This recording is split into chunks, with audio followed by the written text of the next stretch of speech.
Okay, so I'm in the car waiting on my kiddos. They're in the gas station picking up some snacks and drinks for the beach. The twins, who are 14 years old, boy, girl, Jovi and Jezreel, they wanted to come to the beach with me. I said, I'm gonna go walk the beach. And so we've been in a situation where I haven't had a second car for like 6 or 7 weeks. So when my husband works from home, I am like, can I get it? Let me go. I'm going to run and do my thing. And so I haven't been to this particular beach, which is my favorite one. And you can see on here many times, it just looks like a Caribbean island. It's majestic. It's divine. I just feel so connected to it.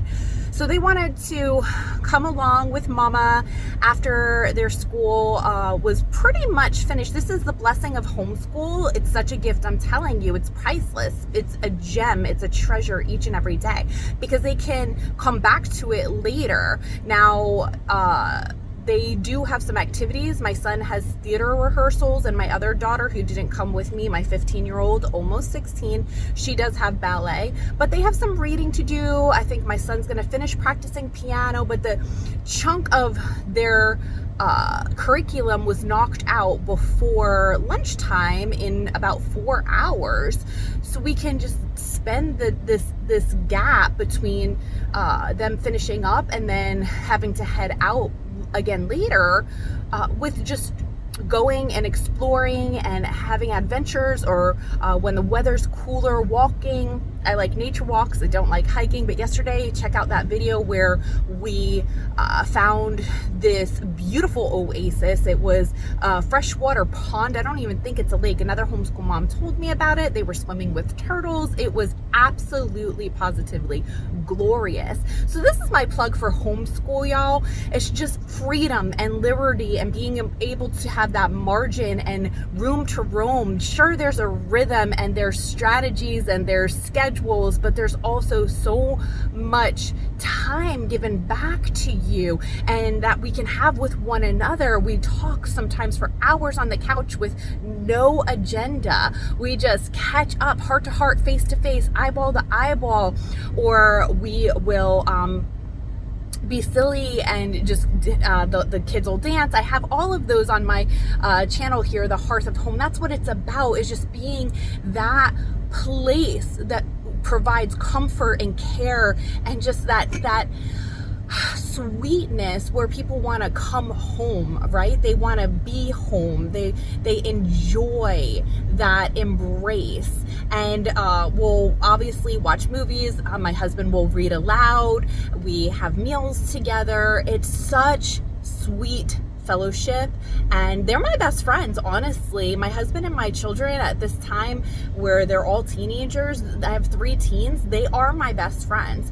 And so we've obviously found our pace with God's grace in this life race. I love using those terms. I have a blog on Honing into Home that speaks of that particularly, where now it's just slow and steady literally wins the race. I don't like rushing around. I dislike the word busy. I love the word full days. Last semester from January to June, we had very full days with performances and gymnastic meets and piano recitals and competitions. And this semester I said, let's just enter it just with this tranquil, calm, serene mindset to not become overwhelmed. And we do those seasons well where we're out a lot more than we're home, but we don't prefer that.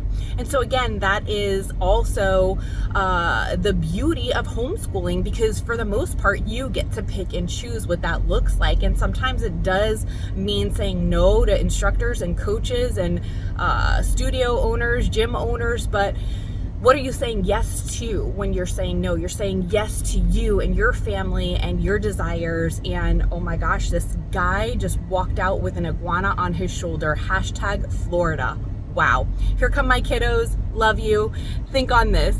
So now I'm walking the beach while my kiddos are back there having some snacks. And we'll probably stay here. I don't know, the plan is an hour and a half.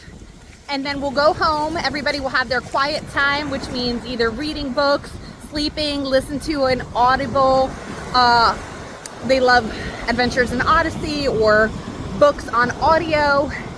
And we'll take that respite mid-afternoon. It's when it's either raining here in Florida or the sun is highest in the sky anyway. And then those kiddos who have activities will head out, and then the ones who don't will stay home.